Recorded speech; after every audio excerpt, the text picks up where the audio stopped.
ओम नमो भगवते वासुदेवाय नमः। नमस्कार मित्रों, डेली ज्योतिष गंगा में आपका हार्दिक स्वागत है। इस चैनल में प्रतिदिन शॉर्ट्स, वीडियोस और लाइव टेलीकास्ट करते हैं। इस वीडियो को अंत तक देखिएगा और चैनल में नए हैं तो इस चैनल को सब्सक्राइब कर दीजिएगा। आइए सुनते हैं मोहिनी एकादशी व्रत कथा। इस कथा को बीच में मत छोड़िएगा। कथा इस प्रकार है कि सरस्वती नदी के तट पर भद्रावती नाम की एक नगरी में द्युतिमान नामक चंद्रवंशी राजा राज करता था।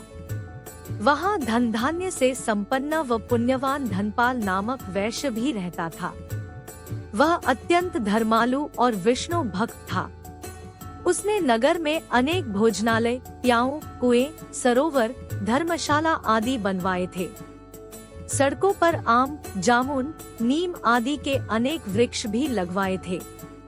उसके 5 पुत्र थे: सुमना, सद्बुद्धि, मेधावी, सुकृति और धृष्टबुद्धि। इनमें से 5वां पुत्र धृष्टबुद्धि महापापी था। वह पितृ आदि को नहीं मानता था।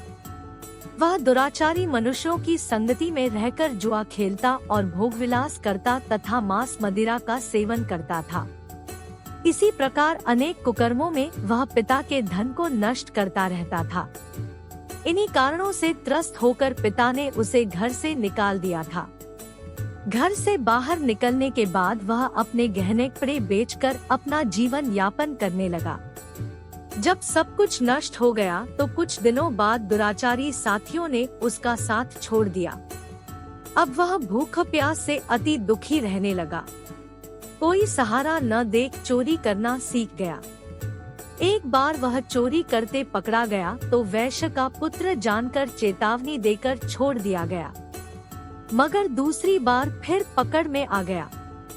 राजाज्ञा से इस बार उसे कारागार में डाल दिया गया।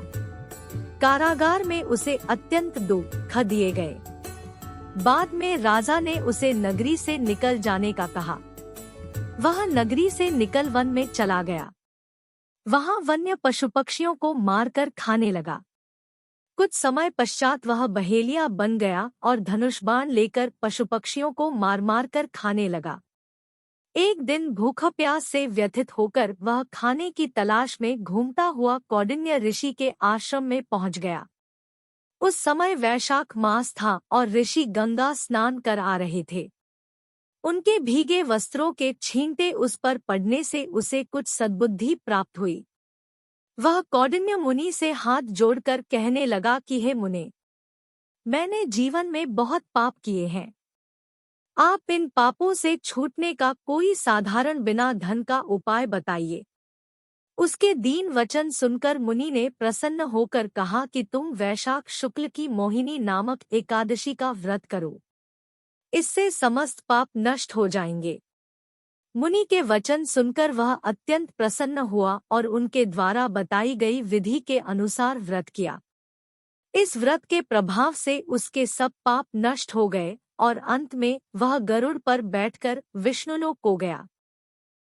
इस वीडियो को देखने और मुझे सुनने के लिए धन्यवाद। हमारे अन्य रोचक वीडियोस के लिए हमारे साथ बने रहिए। चैनल में नए हैं तो सब्सक्राइब कर दीजिए। आपको हमारे नए वीडियोस की खबरें मिलती रहेंगे।